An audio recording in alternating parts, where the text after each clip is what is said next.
அனைவருக்கும் வணக்கம். Welcome back to Tamil trek travel. இன்றைக்கி நம்ம ஒரு அருமையான ஒரு முருகன் கோவிலை தான் பார்க்க வந்திருக்கோம். இந்த கோவில் ரொம்பவே விசேஷமான கோவில் தான், நிறைய பேருக்கு தெரிஞ்சிருக்கலாம். மரகத தண்டாயுதபாணி திருக்கோவில், நடுப்பழனி. நீங்களும் என் கூட வாங்க, நடுப்பழனியில் இருக்க தண்டாயுதபாணியை தரிசிக்க போகலாம். இந்த கோவிலுக்கு போகிற வழி பாருங்களேன், எவ்வளோ அழகாக இருக்குது. ரெண்டு சைடுமே மரங்கள், நெடுதூரத்துக்கு இந்த மரங்களை நம்ம பார்க்க முடியுது, பச்சை பசேல்னு. இந்த வெயிலுக்கு நம்மளுக்கு ரொம்பவே இதமாக இருக்குது நம்ம இந்த மாதிரி டூ வீலரில் போகும்போது. சரி, நம்ம இந்த கோவிலுக்கு எப்படி வந்தோன்னு பார்த்துடலாம். நம்ம தாம்பரம், செங்கல்பட்டு, மேல்மருவத்தூர், அச்சரப்பாக்கத்துலேருந்து கிட்டத்தட்ட 6.5 இந்த செய்யூர் போகிற ரோட்டில் தான் இந்த கோவில் இருக்குது. அச்சரப்பாக்கத்துலேருந்து 6.5 கிலோமீட்டர் வந்து உள்ளே வருது.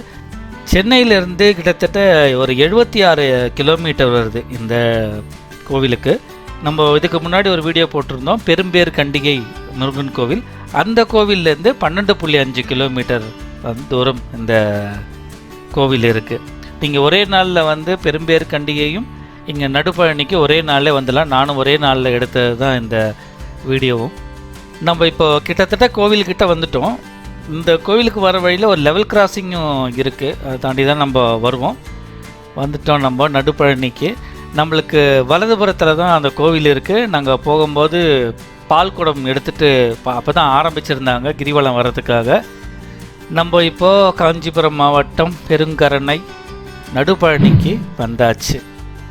வாங்க, முதல்ல நம்ம வண்டியை பார்க் பண்ணிட்டு வரலாம். நம்ம வந்த நேரம் ரொம்பவே ஒரு விசேஷமான ஒரு நேரமாக இருந்தது. பார்க்கிங் நம்ம முன்னாடியே நம்மளுக்கு இடதுபுறத்தில் தான் பார்க்கிங் இருக்குது, வலதுபுறத்துலேயும் இருக்குது. அப்படியே நம்ம இந்த கடைகளெல்லாம் பார்த்துட்டு நம்ம கொஞ்சம் முன்னாடி வந்து வண்டியை விட்டுறோம்.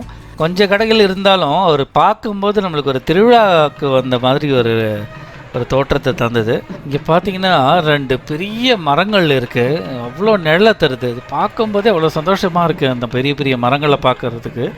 ஏன்னா சென்னை மாதிரி சிட்டிக்குள்ளெல்லாம் பெரிய பெரிய மரங்கள் பார்க்குறது ரொம்பவே அபூர்வமாகிடுச்சு. இப்போ நம்ம பார்க்குறது, நம்ம விநாயகரை பார்த்துட்டு அங்கே பார்த்திங்கன்னா ஒரு 4 பிரதிஷ்டை வச்சுருக்காங்க. 4 சித்தர்களோட பிரதிஷ்டை இருக்குது. அது யாரெல்லாம் அப்படின்னு கேட்டிங்கன்னா, அருணகிரிநாதர், சிதம்பரம் சுவாமிகள், ராமலிங்க அடிகளார், பாம்பன் சுவாமிகள். இந்த கோவில் ரொம்ப பழமையான கோவிலான்னு கேட்டிங்கன்னா கண்டிப்பாக இல்லை.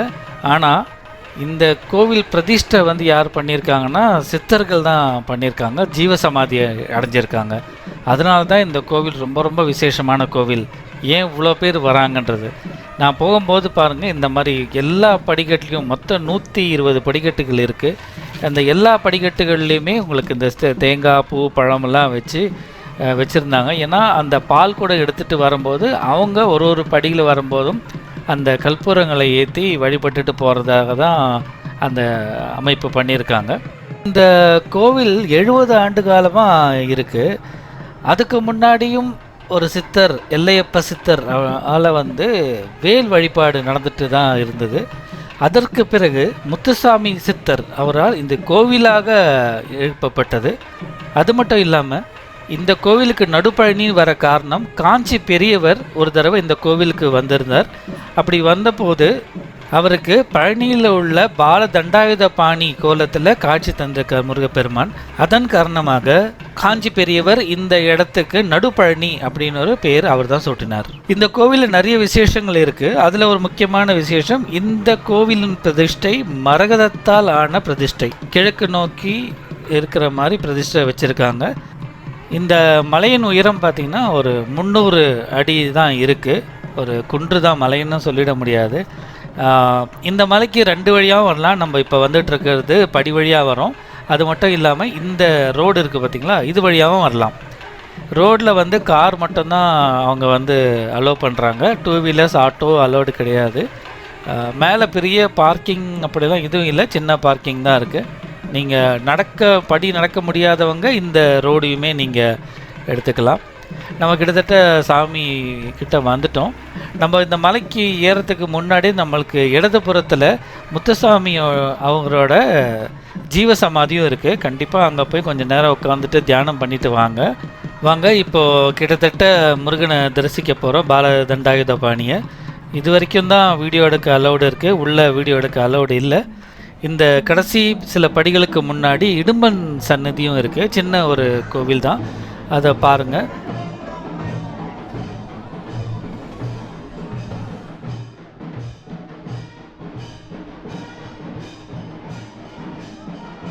பார்த்துட்டு இப்போ நம்ம கீழே வந்துட்டோம். கீழே வரும்போது நம்ம உள்ளே வரும்போது பார்த்தோம் இல்லைங்களா, அந்த பால்குடம் எடுத்துகிட்டு போயிருந்தாங்களே, காவடி பால்குடம், அவங்க கரெக்டாக வந்துட்டாங்க. கொஞ்சம் நேரம் நின்று பார்த்தோம். உண்மையிலேயே வந்து ரொம்ப திருப்தியான ஒரு தரிசனம்னு சொல்லலாம். மேலே பாலதண்டாயுதபாணி பிரதிஷ்டை மண்டபத்தில் இன்னும் யாரெல்லாம் பிரதிஷ்டை பண்ணியிருக்காங்க அப்படின்னா, நம்ம வள்ளி தேவயானையோட சமேதம் சண்முக பெருமான் வலதுபுறத்தில் இருக்கார், விநாயகர் இருக்கார், அப்புறம் பிரம்மா, விஷ்ணு, ருத்ர வடிவிலான தாத்ரேயர், இவங்களோட பிரதிஷ்டை எல்லாமே மேலே இருக்குது. இந்த மலைக்கு பின்புறத்தில் எல்லையப்ப சித்தர், அதாவது அந்த வேல் வழிபாடு பண்ணிகிட்டு இருந்தாருங்களா முன்னாடி, அவரோட ஜீவசமாதியும் இருக்குது. உங்களுக்கு டைம் கிடச்சுன்னா அங்கேயும் போய் பாருங்கள். கொஞ்சம் பக்கத்துலேயே தான் இருக்குது.